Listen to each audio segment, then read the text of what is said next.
I'm Chef Diane DeMeo, and today's date night recipe, I'm going to make a po' boy with some fried crab cakes and deep fried oysters. Yes. I was inspired by Lady Rosie's over at iHeart Recipes because she does her own po' boy with some fried shrimp. Now let's get cooking. We have our delicious hero bread, very fresh and nice. I have some already shucked oysters, and if you want to learn how to shuck some oysters, check out the bootleg tips on how to shuck oysters.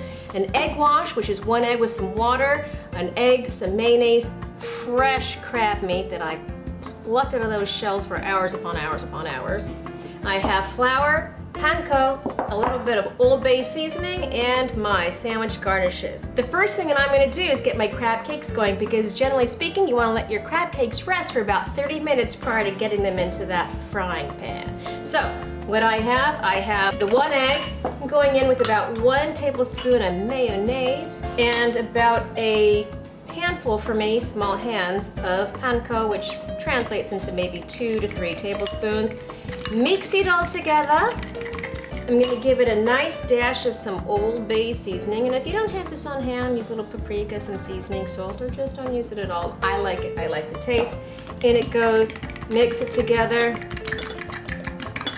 And I always mix everything together first. Why? Because it's evenly distributed when I add my crab meat in. Here we go. Now, the key thing here is that when you add your crab meat, you want to fold it in. Why? Because we like super big chunks of crab meat, not all like fine, yeah. No, we want chunks. So there you go.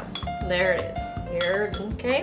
Fold it in, and a fold is just flipping it over. Look at that, nice and creamy. This is what's gonna bind my crab cakes together. And then I'm gonna roll them. My gloves. I just love putting these on. And I'm gonna take this into a nice little ball.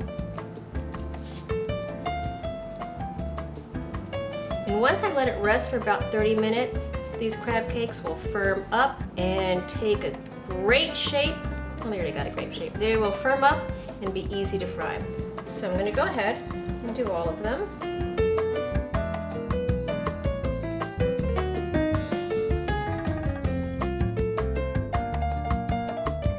Okay. Those bad boys done. And into the refrigerator they go. Now, we have our oysters. Using the same flour, that's fine. We have my egg wash, flour, and panko. In go my oysters. Get a nice coating on that. Then dip it into my egg wash and straight into my panko. And repeat till done. In, around, out. Now, if you don't want to shuck the oysters, but I recommend that you do, you can always buy a jar of oysters and remove the liquid from it, rinse them off so they're not so salty, and you can have them. It'll be the same, because fried oysters are super tasty. All right, and there it is. Panko crusted oysters ready for the fryer, and I will be right back. Now, one of the key things to frying anything is having the perfect frying temperature, which means in and around 370, 375. Anything lower, what happens is it becomes a soggy mush and takes too long to cook. Anything higher, the outside burns and the inside is not done. Now, if you don't have a thermometer, one of the best ways that I've learned, an old trick in Asian world, or for me anyways, is you take a wooden chopstick and you insert it into the oil. Now, if bubbles start to gather around it, as you see is happening, that means your oil is ready. Now, I'm going to put in my crab cakes first because they took a little longer to cook than the actual oysters, and we're using the same oil. I'm just using regular canola oil. And once I flip these bad boys over, then I'm going to go ahead and add my oysters. One thing I want to say is that generally, I at home will always make sure that my oil will reach halfway up whatever food I'm frying, because that way it will cook it evenly when I flip it. For this, I would say for frying it, maybe 3 minutes on each side. Nice and golden brown. And in go my oysters. You never want to put too much into a pan. It'll take a lot longer for it to get up to the proper cooking temperature when you overcrowd your pan. So make sure that it's not overcrowded so it remains the same ambient temperature the whole time. Nice and golden. golden brown. These are almost done, about another 2 minutes for both. And we're gonna take these out and we're gonna plate our po' boy.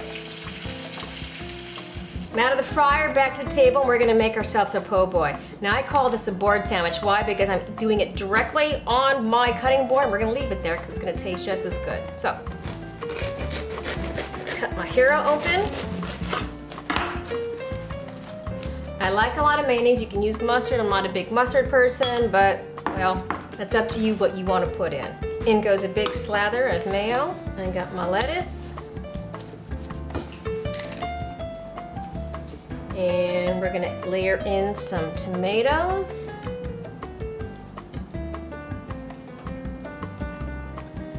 Oh, yes. This is the man-wich. Okay, then we're gonna top it off with some delicious crispy oysters. Holy heckin'!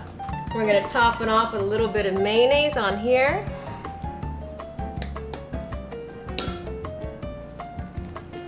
Oh yeah! This is a po' boy with some crab cake, fried oysters, mayo, tomato, lettuce. We're ready to chow down on this puppy.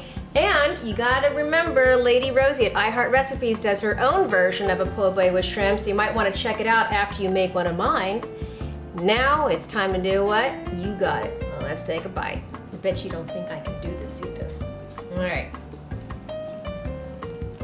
I'm not gonna wimp out for the heckin' proper way. Give it a good little smashy poo. Open wide.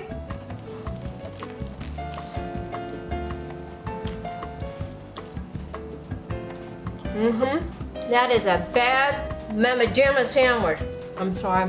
One more bite of this delicious oyster. Okay. Panko extra crispy. Tomato, mayonnaise, lettuce with that hero, and that delicious crab cake. This sandwich was amazing, and I bet you're gonna think so also. And remember, you don't have to use the same mayonnaise that I did. You can go to Bootleg Tips and check out my flavored mayonnaise, sriracha mayo, and make any type of mayo that you want to. And I will see you next week with another super tasty date night dish. Thank you for watching, and I'll see you soon. Bye-bye. Hello, I am Chef Diane DeMeo, and welcome to Bootleg Tips. Today we are going to learn how to shuck an oyster. And let me tell you something, these bad boys are some aphrodisiac.